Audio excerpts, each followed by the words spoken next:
ದೂರದಲ್ಲಿ ಗ್ರಾಮ. ಪಕ್ಷಿಗಳ ಊರಿನಲ್ಲಿ ಅದು ಮಧ್ಯಾಹ್ನದ ಸಮಯ. ಅಲ್ಲಿ ಬಿಸಿಲಂತೂ ತುಂಬಾನೇ ಜಾಸ್ತಿ ಇತ್ತು. ಪಕ್ಷಿಗಳು ಎಲ್ರೂ ಕೂಡ ಒಂದು ಮರದ ಕೆಳಗಡೆ ಬಂದು ನಿಂತ್ಕೊಂಡಿದ್ರು.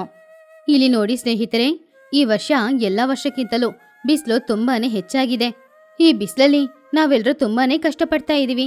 ಈ ಬಿಸಿಲಿಂದ ತಪ್ಪಿಸ್ಕೊಳ್ಳಕ್ಕೆ ನಾವ್ ಏನಾದ್ರೂ ಒಂದು ದಾರಿ ಹುಡುಕ್ಲೇಬೇಕು ಅಲ್ವಾ? ಓ ಮೈ ಗಾಡ್, ಹೌದು ಮಹಿ ಅವರೇ, ನನ್ನ ಬಿಳಿ ಫೆದರ್ಸ್ ಎಲ್ಲ ಕೂಡ ಈ ಬಿಸಿಲಲ್ಲಿ ಕಪ್ಪಾಗಿ ಬದಲಾಗ್ತಾ ಇದೆ. ನನಗೆ ತುಂಬಾ ಸೆಕೆ ಆಗ್ತಾ ಇದೆ. ಫ್ರಿಡ್ಜ್ ಒಳಗಡೆ ಹೋಗಿ ಕೂತ್ಕೊಳ್ಬೇಕು ಅಂತ ಅನಿಸ್ತಾ ಇದೆ. ಈ ಬಿಸಿಲಲ್ಲಿ ನಾನಂತೂ ತುಂಬಾ ಕಷ್ಟಪಡ್ತಾ ಇದ್ದೀನಿ. ಆದ್ರೆ ತಪ್ಪಿಸ್ಕೊಳ್ಳಕ್ಕೆ ಏನ್ ಮಾಡೋದಂತ ಅರ್ಥ ಆಗ್ತಾ ಇಲ್ಲ. ನಿಜಾನೇ ಲೂಸಿ, ನಾವು ಮಾತ್ರ ಅಲ್ಲ, ಪಾಪ ಚಿಕ್ಕ ಮಕ್ಕಳು ಕೂಡ ತುಂಬಾ ಕಷ್ಟಪಡ್ತಾ ಇದ್ದಾರೆ. ನಮ್ ಬುಜ್ಜಿ ರಾತ್ರಿಯಲ್ಲಿ ಮಲ್ಗೋದೇ ಇಲ್ಲ. ಅವರನ್ನಾದ್ರೆ ಬಿಸಿಲಿಂದ ಹೇಗಾದ್ರೂ ನಾವು ಕಾಪಾಡಲೇಬೇಕು. ಆವಾಗ ಕುಹು, ಹಾ ನನಗಂತೂ ಆ ಕಷ್ಟನೇ ಇಲ್ಲ. ಯಾಕಂದ್ರೆ ನಾನು 24/7 ನೀರಲ್ಲೇ ಇರ್ತೀನಿ. ಆದ್ರೆ ನಿಮ್ಮೆಲ್ರಿಗೂ ನನ್ನ ಹತ್ರ ಒಂದು ಐಡಿಯಾ ಇದೆ. ಅದೇನ್ ಗೊತ್ತಾ? ನಾವೆಲ್ರೂ ಯಾಕೆ ಒಂದು ಕೊಳದ ಮೇಲೆ ಮನೆ ಕಟ್ಕೊಳ್ಬಾರ್ದು? ತಾವರೆ ಎಲೆಯ ಮೇಲೆ ಒಂದು ಚಿಕ್ಕ ಮನೆ ಕಟ್ಕೊಂಡ್ರೆ ತುಂಬಾ ಚೆನ್ನಾಗಿರುತ್ತೆ ಅಲ್ವಾ? ವಾವ್, ಇದು ಸೂಪರ್ ಐಡಿಯಾ ಕುಹು. ತಾವರೆ ಎಲೆ ತುಂಬಾ ಲೈಟ್ ವೆಯ್ಟ್, ವಾಟರ್ ಪ್ರೂಫು. ಅದ್ರ ಮೇಲೆ ನಾವು ಒಂದು ಹುಲ್ಲಿಂದ ಗುಡಿಸಲನ್ನ ಕಟ್ಕೊಂಡ್ರೆ ಅಲ್ಲೇ ಬಿಸಿಲಿಂದ ಬೇಗ ತಪ್ಪಿಸ್ಕೊಳ್ಬೋದು ಅಲ್ವಾ? ಅದನ್ನು ಕೇಳಿ ಚಿಚುಕಾಗಿ ನಗುತ್ತಾ, ಹ ನಿಮ್ಮೆಲ್ರಿಗೇನು ಹುಚ್ಚಿಡ್ದಿದ್ಯಾ? ತಾವರೆ ಎಲೆ ಮೇಲೆ ಮನೆ ಕಟ್ಕೊಂಡ್ರೆ ನೀರಲ್ಲಿ ಮುಳುಗೋದ್ರೆ ಏನ್ ಮಾಡೋದು? ಆದ್ರೆ ಈ ಐಡಿಯಾ ನನಗೂ ತುಂಬಾನೇ ಇಷ್ಟ ಆಗಿದೆ. ನಿಮ್ಮೆಲ್ಲರಿಗಿಂತ ಒಂದು ದೊಡ್ಡ ಮನೆನ ನಾನು ತಾವರೆ ಎಲೆ ಮೇಲೆ ಕಟ್ಕೊಳ್ತೀನಿ. ಅದು ನನ್ನ ಬಿಗ್ ಫ್ಲೋಟಿಂಗ್ ಹೌಸು. ಆವಾಗ ನಾವೆಲ್ಲರೂ ಇರಕ್ಕೆ ತುಂಬಾನು ಚೆನ್ನಾಗಿರುತ್ತೆ. ಇಲ್ಲಿ ನೋಡ್ ಚಿಚು, ದೊಡ್ಡ ಮನೆ ತಾವರೆ ಎಲೆ ಮೇಲೆ ಕಟ್ಕೊಂಡ್ರೆ ನೀನೇ ನೀರಲ್ಲಿ ಮುಳುಗೋಗೋದು. ಲೈಟ್ ವೆಯ್ಟ್ ಆಗಿ ಹುಲ್ಲಿಂದ ಚಿಕ್ಕ ಮನೆ ಕಟ್ಕೊಂಡ್ರೆ ಆವಾಗ ಏನೂ ಆಗಲ್ಲ, ನಾವು ಸಂತೋಷವಾಗಿ ಇರ್ಬೋದು ಕೂಡ. ಅಯ್ಯೋ ಮಹಿಯವ್ರ ಹೆಣ್ಮಿಗೆ ನಾನು ಇಂಜಿನಿಯರ್ ಅನ್ನೋ ವಿಷಯ ಮರ್ತೋಗಿದಂತೆ ಕಾಣಿಸ್ತಿದೆ. ನಿಮ್ಮೆಲ್ಲರಿಗಿಂತ ದೊಡ್ಡ ಮನೆನೇ ನಂದು. ಆದ್ರೆ ನಿಮ್ಮೆಲ್ಲರ ಮನೆಗಿಂತನೂ ತುಂಬಾ ಲೈಟ್ ವೆಯ್ಟ್ ಆಗಿರುತ್ತೆ ಗೊತ್ತಾ? ಮಧ್ಯಾಹ್ನ ಒಂದು 3 ಗಂಟೆ ಸಮಯ ಇರ್ಬೋದು. ಆವಾಗ ಪಕ್ಷಿಗಳು ಎಲ್ರೂ ಅಂದ್ಕೊಂಡ ಹಾಗೇನೆ ತಾವರೆ ಎಲೆಯ ಮೇಲೆ ಲೈಟ್ ಆಗಿರುವ ಹುಲ್ಲನ್ನ ಬಳಸಿ ಒಂದು ಚಿಕ್ಕ ಚಿಕ್ಕ ಮನೆಗಳನ್ನ ಕಟ್ಕೊಂಡ್ರು. ಆದ್ರೆ ಇನ್ನೊಂದ್ ಕಡೆ ಚಿನ್ನುಕಾಗಿ ಹತ್ತಿರ ಹೇಳಿ ದೊಡ್ಡ ದೊಡ್ಡ ಕಲ್ಲುಗಳನ್ನ ಚಿಚು ಎತ್ಕೊಂಡ್ ಬರಕ್ ಹೇಳಿದ್ಲು. ಪಾಪ ಚಿನ್ನು ತುಂಬಾ ಆಯಾಸ ಪಟ್ಕೊಂಡು, ಅಮ್ಮ, ಈ ಕಲ್ಲನ್ನ ಎತ್ಕೊಂಡ್ ಬರೋಷ್ಟಲ್ಲಿ ನನಗೆ ಪ್ರಾಣ ಹೋಗಿ ಬರ್ತಾ ಇದೆ ಅಮ್ಮ. ತಾವರೆ ಎಲೆ ಮೇಲೆ ಯಾಕಮ್ಮ ಕಲ್ಲಿಂದ ಮನೆ ಕಟ್ತಾ ಇದೀಯಾ? ಆಮೇಲೆ ಕಲ್ಲಿನ ಭಾರಕ್ಕೆ ತಡ್ಕೊಳಕ್ಕಾಗದೆ ತಾವರೆ ಎಲೆ ನೀರಲ್ಲಿ ಮುಳುಗೋದ್ರೆ ನಾವು ಕಟ್ಕೊಂಡಿರೋ ಮನೆ ಕೂಡ ಮುಳುಗೋಗುತ್ತೆ ತಾನೆ? ಆವಾಗ ಚಿಚು ಕೋಪದಿಂದ, ಬಾಯ್ ಮುಚ್ಚೋ, ಅವ್ರೆಲ್ರೂ ಲೈಟ್ ವೆಯ್ಟ್ ಆದ ಹುಲ್ಲಿಂದ ಮನೆ ಕಟ್ಕೊಂಡಿದ್ದಾರೆ. ಗಾಳಿ ಬಂದ್ರೆ ಆ ಮನೆ ಹಾರ್ಕೊಂಡು ಹೋಗ್ಬಿಡುತ್ತೆ. ಆದ್ರೆ ನಮ್ಮನೆ ಕಲ್ಲಿಂದ ಕಟ್ಟಿರೋದ್ರಿಂದ ಯಾವ್ದೇ ಗಾಳಿ ಬಂದ್ರೂ ಸರಿ, ಅದು ಹಾರ್ಕೊಂಡು ಹೋಗೋದಿಲ್ಲ ಕಣೋ. ಇನ್ನೊಂದ್ ಕಡೆ ಬುಜ್ಜಿ ಅವಳ ಮನೆ ಹೊರಗಡೆ ನಿಂತ್ಕೊಂಡು, ಚಿನ್ನು ಬಾರೋ, ನಮ್ಮನೆ ತುಂಬಾ ತಂಪಾಗಿದೆ. ಇಲ್ಲಿ ನಾವು ಈಜ್ ಹೊಡಿಯೋಣ ಕಣೋ. ತುಂಬಾ ಚೆನ್ನಾಗಿ ಗಾಳಿನೂ ಬೀಸ್ತಾ ಇದೆ. ಬಾ ಆಟಾಡೋಣ. ಹೌದು ಚಿನ್ನು, ತುಂಬಾ ಚೆನ್ನಾಗಿದೆ. ನಿಮ್ ಮನೆ ಕೂಡ ನಮ್ ತರ ಲೈಟ್ ವೆಯ್ಟ್ ಆಗಿದ್ರೆ ಚೆನ್ನಾಗಿರುತ್ತೆ. ಏ ಚಿನ್ನು, ಅಲ್ಲಿಗೆ ಹೋಗ್ಬೇಡ. ಅವ್ರಿಗೆ ನಮ್ಮನೆ ನೋಡಿದ್ರೆ ತುಂಬಾನೇ ಹೊಟ್ಟೆ ಕಿಚ್ಚೋ. ಅದಕ್ಕೆ ನಿನ್ನ ಆಟ ಕರಿತಾ ಇದ್ದಾರೆ. ನೀನು ನನಗೆ ಹೆಲ್ಪ್ ಮಾಡೋ. ಚಿಚ್ಚು, ನೀರಲ್ಲಿ ಕಲ್ ಬಿಸಾಕಿದ್ರೆ ಏನಾಗುತ್ತೆ? ಕೆಳಗಡೆ ಹೋಗುತ್ತೆ. ನೀನ್ ನೋಡಿದ್ರೆ ತಾವರೆ ಎಲೆ ಮೇಲೆ ಕಲ್ಲಿಂದ ಮನೆ ಕಟ್ತಾ ಇದೀಯಾ. ನಿನಗೆ ಸ್ವಲ್ಪನಾದ್ರೂ ಬುದ್ಧಿ ಇದೆಯಾ? ಅದು ನೀರಲ್ಲಿ ಮುಳುಗೋದ್ರೆ? ಟೋನಿ, ನಿನಗೆ ನನ್ನ ಪ್ಯಾಲೆಸ್ ನೋಡಿ ಹೊಟ್ಟೆ ಕಿಚ್ಚು. ನನ್ನ ಪ್ಯಾಲೆಸ್ಸು ನೀರಲ್ಲಿ ಮುಳುಗೋಗಲ್ಲ. ಅದು ಗಾಳಿಗೆ ಹಾರದೆ ಹಾಗೇನೆ ಚೆನ್ನಾಗಿ ಸ್ಟ್ರಾಂಗ್ ಆಗಿರುತ್ತೆ. ನಿಮ್ ಮನೆನೇ ಹಾರ್ಕೊಂಡು ಹೋಗೋದು. ಆ ದಿನ ಸಂಜೆ 5 ಗಂಟೆಗೆ ಎಲ್ರೂ ಅವರವರ ಮನೆಯಲ್ಲಿ ಸಂತೋಷವಾಗಿ ಇದ್ರು. ಎಲ್ಲರ ಮನೆ ಕೂಡ ತುಂಬಾ ಚೆನ್ನಾಗಿತ್ತು. ಗಾಳಿನೂ ಬೀಸ್ತಾ ಇತ್ತು. ಚೋಟು ಹಾಗೂ ಟುನಿ ಸಂತೋಷವಾಗಿದ್ದಾಗ ಇನ್ನೊಂದ್ ಕಡೆ ಚಿಚುಕಾಗೆ ತುಂಬಾನೇ ಗರ್ವದಿಂದ ಕೂತ್ಕೊಂಡಿದ್ಲು. ವಾವ್ ಕುಹು, ನೀನ್ ಕೊಟ್ಟ ಐಡಿಯಾ ತುಂಬಾನೇ ಚೆನ್ನಾಗಿದೆ. ನನ್ ಮನೆ ಏನೋ ಮಾಲ್ದೀವ್ಸಲ್ಲಿ ಇರೋ ತರ ಇದೆ, ನೀರಿನ ಮಧ್ಯದಲ್ಲಿ. ನಾನು ವಿದೇಶದಲ್ಲಿರುವ ನನ್ನ ಫ್ರೆಂಡ್ಸ್ಗೆ ವಿಡಿಯೋ ಕಾಲ್ ಮಾಡಿ ನನ್ ಮನೇನ ತೋರಿಸ್ತೀನಿ. ನೋಡಿ, ನನ್ ಮನೆ ನೀರಿನ ಒಳಗಡೆ ಇದೆ ಅಂತ. ಹಾ, ನನಗೂ ಸಂತೋಷನೇ. ಆವಾಗ ಈಜಿಡ್ಕೊಂಡ್ ಬಂದು ನಿಮ್ಮೆಲ್ಲರನ್ನ ನೋಡಿ ಹೋಗ್ತೀನಿ. ಈ ಮನೆ ಐಡಿಯಾ ನನ್ಗೂ ಕೂಡ ತುಂಬಾನೇ ಇಷ್ಟ ಆಗಿದೆ. ಇನ್ನೊಂದ್ ಕಡೆ ಚಿಚು ಅವಳ ಮನೇಲಿ, ಹಾಯ್ ಎವ್ರಿಬಡಿ, ಎಲ್ರೂ ಏನ್ ಮಾಡ್ತಾ ಇದ್ದೀರಾ? ನನ್ ಮನೆ ನಿಮ್ಮೆಲ್ಲರ ಮನೆಗಿಂತ ಹೈಟಲ್ ಇದೆ ಅಲ್ವಾ? ಇಲ್ಲಿ ನಿಂತ್ಕೊಂಡು ಕಿಟಕಿಯಿಂದ ನೋಡಿದ್ರೆ ಎಲ್ರು ನೋಡಕ್ಕೆ ಇರುವೆಗಳ ತರ ಕಾಣಿಸ್ತಾ ಇದ್ದೀರಾ. Wow, what A comedy. ಆವಾಗ ಮಹಿಹದ್ದು ಮೇಲಿಂದ ನೋಡಿ, ಚಿಚು, ನಿನ್ ಮನೆ ಒಂದ್ ಕಡೆ ಕೆಳಗಡೆ ಹೋಗ್ತಾ ಇದೆ. ಕಲ್ಲಿಂದ ಕಟ್ಟಿರೋದಲ್ವಾ, ನೀರೊಳಗಡೆ ಮುಳುಗೋಗ್ತಾ ಇದೆ. ನನ್ ಮಾತ್ ಕೇಳು, ಇವಾಗ್ಲೇ ಆ ಮನೆಯಿಂದ ಸ್ವಲ್ಪ ಹೊರಗಡೆ ಬಂದ್ಬಿಡೋ. ಮಹಿಯವ್ರೆ, ಯಾಕೆ ಯಾವಾಗ್ಲೂ ನೆಗೆಟಿವ್ ಆಗಿ ಮಾತಾಡ್ತೀರಾ? ನನ್ ಮನೆ ಎಲ್ಲೂ ಹೋಗ್ತಾ ಇಲ್ಲ. ಅದು ನೀರಿನ ಮೇಲೆ ತೇಲ್ತಾ ಇದೆ ಅಲ್ವಾ, ಸ್ವಲ್ಪ ಅಡ್ಜಸ್ಟ್ ಆಗ್ತಾ ಇದೆ ಅಷ್ಟೇ. ಆ ದಿನ ರಾತ್ರಿ ಒಂದು 10 ಗಂಟೆ ಇರ್ಬೋದು. ಆವಾಗ ಎಲ್ರೂ ನಿದ್ರೆ ಮಾಡ್ತಾ ಇದ್ದಾಗ ಇದ್ದಕ್ಕಿದ್ದಂತೆ ಚಿಚ್ಚುವಿನ ಮನೆಯೊಳಗಡೆ ನೀರು ಬಂದ್ಬಿಡ್ತು. ಆವಾಗ ಎಲ್ರೂ ನಿದ್ರೆ ಮಾಡ್ತಾ ಇದ್ದ ಸಮಯದಲ್ಲಿ ಪಾಪ ಬೆಚ್ಚಿ ಬಿದ್ದು ಚಿನ್ನು ಎಚ್ಚರವಾಗಿ, ಅಮ್ಮ ಅಮ್ಮ ಎದ್ದೇಳಮ್ಮ, ಇಲ್ಲಿ ನೋಡಮ್ಮ, ನಮ್ಮ ಮನೆಯೊಳಗಡೆ ನೀರು ಬರ್ತಾ ಇದೆ, ಬಾಮ್ಮ ತಪ್ಪಿಸ್ಕೊಂಡು ಹೊರಗಡೆ ಹೋಗೋಣ. ಆವಾಗ ಚಿಚ್ಚು ಕೂಡ ಎದ್ದು, ಏನೋ ಹೇಳ್ತಾ ಇದ್ಯಾ, ನೀರು ಬರ್ತಾ ಇದೆಯಾ? ಅಯ್ಯಯ್ಯೋ ಹೌದ್ ಕಣೋ, ಏನೋ ಇದು, ಮನೆಯೊಳಗಡೆ ನೀರು ಬರ್ತಾ ಇದೆ. ಚಿನ್ನು, ಒಂದು ಬಕೆಟ್ ತಗೊಂಡ್ ಬಾ, ಈ ಮನೆಯೊಳಗಡೆ ಇರುವ ನೀರನ್ನೆಲ್ಲ ತೆಗೆದು ಬೇಗ ಹೊರಗಡೆ ಚೆಲ್ಬೋದು. ಆವಾಗ ಚಿನ್ನುಕಾಗೆ, ಅಮ್ಮ ಈ ನೀರನ್ನೆಲ್ಲ ಹೊರಗಡೆ ಎತ್ತಿ ಚೆಲ್ತಾ ಇದ್ರೆ ಮೀನುಗಳು ನಮ್ಮ ಮನೆಯೊಳಗಡೆ ಬಂದು ನಮ್ಮನ್ನ ಕಚ್ಚಿ ತಿನ್ನುತ್ತೆ. ಇವಾಗಲೇ ಏನೋ ಹಾಳಾಗೋಗಿಲ್ಲ ಅಮ್ಮ, ಬಾ ಅಮ್ಮ ಯಾರ ಹತ್ರನಾದ್ರೂ ಸಹಾಯ ಕೇಳೋಣ. ಆವಾಗ ಚಿಚುಕಾಗಿ ಜೋರಾಗಿ, ಅಯ್ಯೋ ಯಾರಾದ್ರೂ ಬನ್ನಿ, ನಮ್ಮನ್ನ ಕಾಪಾಡಿ. ಮಹಿ, ಲೂಸಿ, ಚೋಟು, ತುನಿ, ಕುಹು, ಎಲ್ಲಿ ಇದ್ದೀರಾ? ನಾವು ನೀರಲ್ಲಿ ಮುಳುಗೋಗ್ತಾ ಇದ್ದೀವಿ, ದಯವಿಟ್ಟು ಬಂದು ನಮ್ಮನ್ನ ಕಾಪಾಡಿ. ಹಾಗಂತ ಕಿಚ್ಚಾಡಿದಾಗ ಎಲ್ರೂ ಕೂಡ ಎಚ್ಚರವಾದ್ರು. ಆವಾಗ ಕುಹುಬಾತು ನೀರಲ್ಲಿ ಈಜು ಹೊಡ್ಕೊಂಡೆ ಚಿಚುವಿನ ಮನೆಯೊಳಗಡೆ ಹೋದ್ಲು. ಆದ್ರೆ ಹಿಂದ್ಗಡೆನೆ ಮಹಿ ಕೂಡ ಬಂತು. ಅಯ್ಯೋ ಹೆದರ್ಬೇಡ ಚಿಚೋ, ಚಿನ್ನೋ ಬಾರೋ, ನನ್ನ ಹೆಗಲ್ ಮೇಲೆ ಕೂತ್ಕೋ, ನಾನಿನ್ನ ಹೊರಗಡೆ ಕರ್ಕೊಂಡು ಹೋಗ್ತೀನಿ. ಆವಾಗ ಚಿನ್ನು ಹೆಗಲ್ ಮೇಲೆ ಕೂತ್ಕೊಂಡು, ಅಮ್ಮ ನೀನು ಕೂಡ ಬಾ ಅಮ್ಮ, ಹೊರಗಡೆ ಹೋಗೋಣ. ಆವಾಗ ಮಹಿ ಹದ್ದು ಚಿಚುನ ನೋಡಿ, ಚಿಚೋ ನೀನು ತುಂಬಾ ಭಾರ ಅಲ್ವಾ, ನನ್ನ ಕಾಲನ್ನ ಹಿಡ್ಕೋ, ನಾನು ಸೇಫಾಗಿ ನಿನ್ನನ್ನ ಹೊರಗಡೆ ಕರ್ಕೊಂಡು ಹೋಗ್ಬಿಡ್ತೀನಿ. ಚಿಚು ಮಹಿ ಹದ್ದಿನ ಕಾಲನ್ನ ಗಟ್ಟಿಯಾಗಿ ಹಿಡ್ಕೊಂಡ್ಲು. ಮಹಿ ಹದ್ದು ಚಿಚುನ ಎತ್ಕೊಂಡು ಟುನಿಯ ಮನೆಯೊಳಗಡೆ ಹೋಯ್ತು. ಅಯ್ಯೋ ನನ್ ಪ್ಯಾಲೇಸು, ನನ್ ಕಷ್ಟ ಎಲ್ಲ ನೀರ್ ಪಾಲಾಯ್ತು.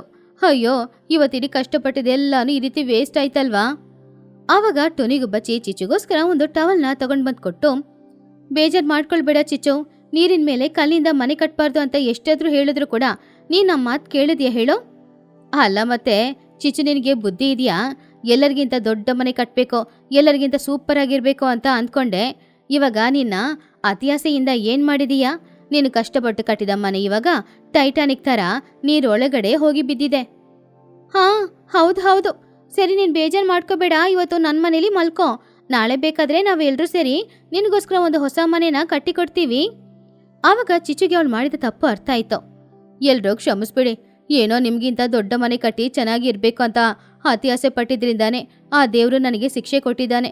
ಇನ್ಮುಂದೆ ನಾನು ಕೂಡ ನಿಮ್ ಥರನೇ ಮನೆ ಕಟ್ಕೊಳ್ತೀನಿ, ಯಾವಾಗ್ಲೂ ನಾನು ಹೆಮ್ಮೆಗೆ ಬಾಳೋದೇ ಇಲ್ಲ. ಗುಡ್ ಚಿಚು, ಮಾಡಿದ ತಪ್ಪನ್ನ ತಿಳ್ಕೊಳ್ಳೋದು ದೊಡ್ಡ ವಿಷಯನೇ.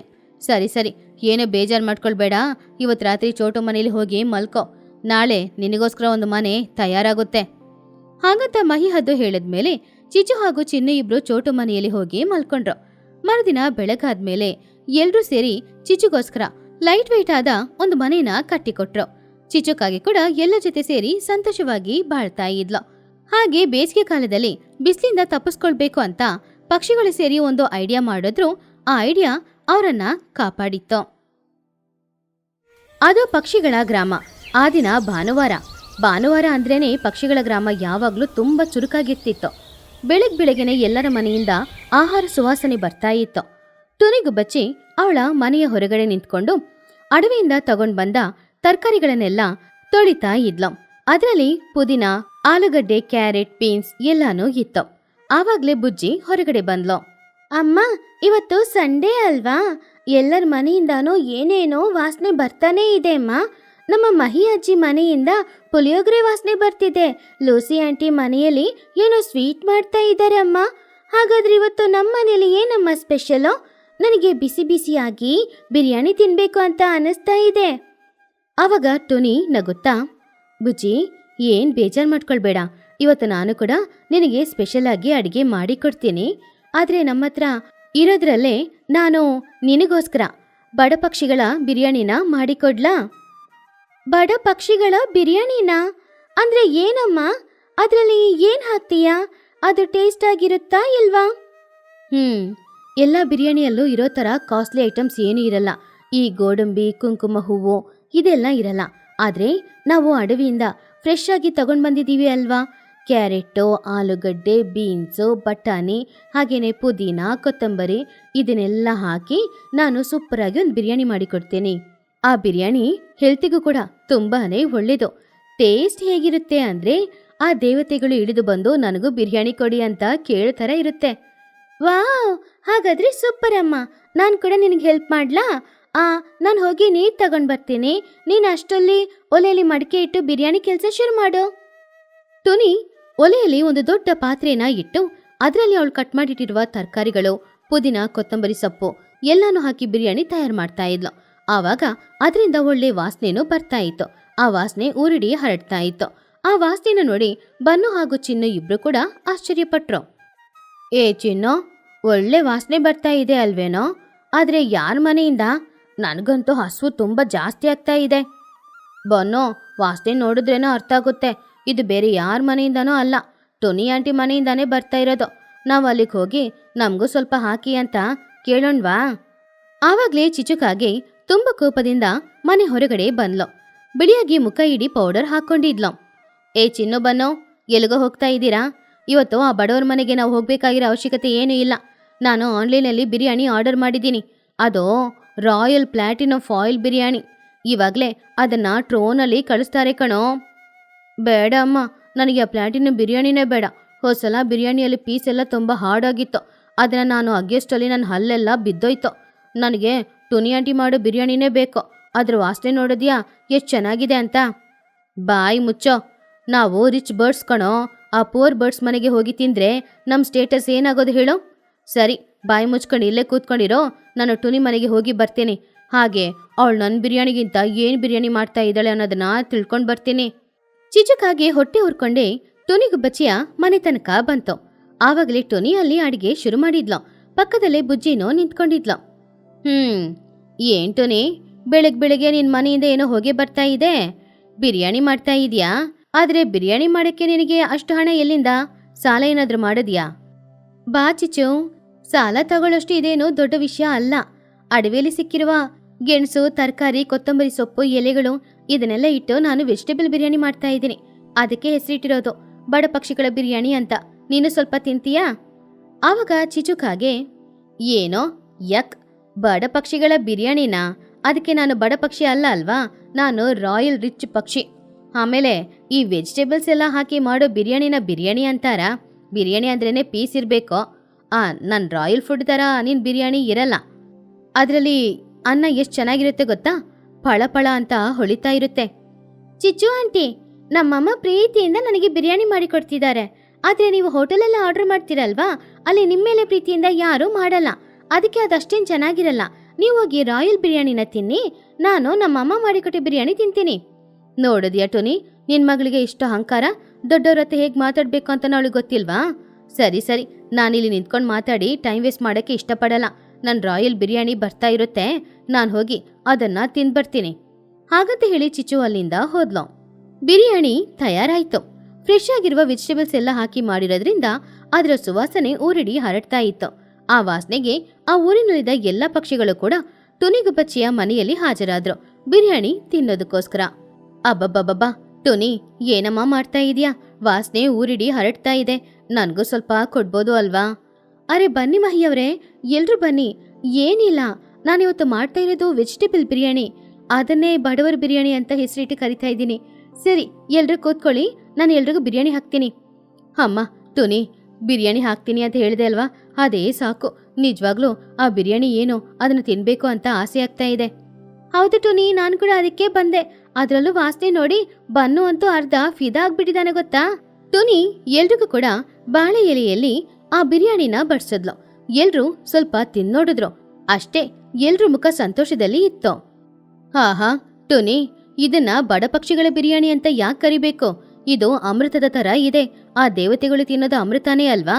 ಆ ದೇವತೆಗಳು ಮಾತ್ರ ಇದನ್ನ ತಿಂದ್ರೆ ಅಮೃತ ತಿನ್ನೋದನ್ನ ಬಿಟ್ಬಿಟ್ಟು ಕೆಳಗಡೆ ಇಳಿದು ಬಂದ್ಬಿಡ್ತಾರೆ. ಹೌದು ಟುನಿ, ಈ ಬಿರಿಯಾನಿ ಹೆಲ್ತ್ಗೆ ತುಂಬಾ ಒಳ್ಳೇದು. ಇದರಲ್ಲಿ ಫ್ರೆಶ್ ತರಕಾರಿಗಳನ್ನ ಹಾಕಿದೀಯಾ, ಹಾಗೇನೆ ಕಮ್ಮಿ ಮಸಾಲೆನೂ ಹಾಕಿದೀಯಾ. ಈ ಕಾಲದಲ್ಲಿ ಬಿರಿಯಾನಿ ಅನ್ನುವ ಹೆಸರು ಹೇಳಿ ಅದರಲ್ಲಿ ಜಾಸ್ತಿ ಮಸಾಲೆ ಹಾಕಿನೇ ಹೊರಗಡೆ ಎಲ್ರೂ ಮಾಡ್ತಾ ಇರೋದು. ಟೋನಿ ಆಂಟಿ, ನನಗೆ ಇನ್ನೊಂದು ಸ್ವಲ್ಪ ಬಿರಿಯಾನಿ ಹಾಕ್ತೀರಾ? ನನಗೆ ಇನ್ನೂ ಜಾಸ್ತಿ ತಿನ್ಬೇಕು ಅಂತ ಅನಿಸ್ತಾ ಇದೆ. ಎಲ್ರೂ ತುಂಬಾ ಸಂತೋಷವಾಗಿ ಟುನಿ ಮಾಡಿದ ಬಿರಿಯಾನಿನ ತಿಂತಾ ಇದ್ರು. ಹೀಗಿರುವಾಗ ಈ ಕಡೆ ಚಿಚುಕಾಗೆ ಅವಳ ದುಬೈ ಬಿರಿಯಾನಿನ ರಿಸೀವ್ ಮಾಡಿದ್ಲು. ಆವಾಗ ಚಿನ್ನು ಹತ್ರ ತುಂಬಾನು ಹೆಮ್ಮೆಯಿಂದ ಈ ರೀತಿ ಹೇಳಿದ್ಲು. ಚಿನ್ನು, ನೋಡಿದ್ಯಾ, ನಾನು ಹೇಳಿದ ದುಬೈ ರಾಯಲ್ ಪ್ಲಾಟಿನಮ್ ಬಿರಿಯಾನಿ ಇವಾಗಲೇ ರಿಸೀವ್ ಮಾಡಿದೆ. ಬಾ, ಇಬ್ರು ಕೂತ್ಕೊಂಡು ತಿನ್ನೋಣ. ಹಾಗಂತ ಹೇಳಿ ಚಿಚುಕಾಗೆ ಆ ಬಾಕ್ಸ್ನ ಓಪನ್ ಮಾಡಿದಾಗ ಅದರಿಂದ ಒಳ್ಳೆ ಬಿರಿಯಾನಿ ಸ್ಮೆಲ್ ಬಂದಿಲ್ಲ.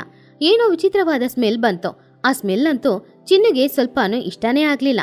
ಆವಾಗ ಚಿನ್ನು ಅವನ ತಾಯಿ ಹತ್ರ, ಅಮ್ಮ ಇದೇನಿದೋ ಬಿರಿಯಾನಿ ಸ್ಮೆಲ್ ಬರದೆ ಬೇರೆ ಏನೋ ಸ್ಮೆಲ್ ಬರ್ತಾ ಇದೆ, ನನಗೆ ಬಿರಿಯಾನಿ ಬೇಡ ಅಮ್ಮ, ನನಗೆ ವಾಂತಿ ಬರೋ ಥರ ಇದೆ.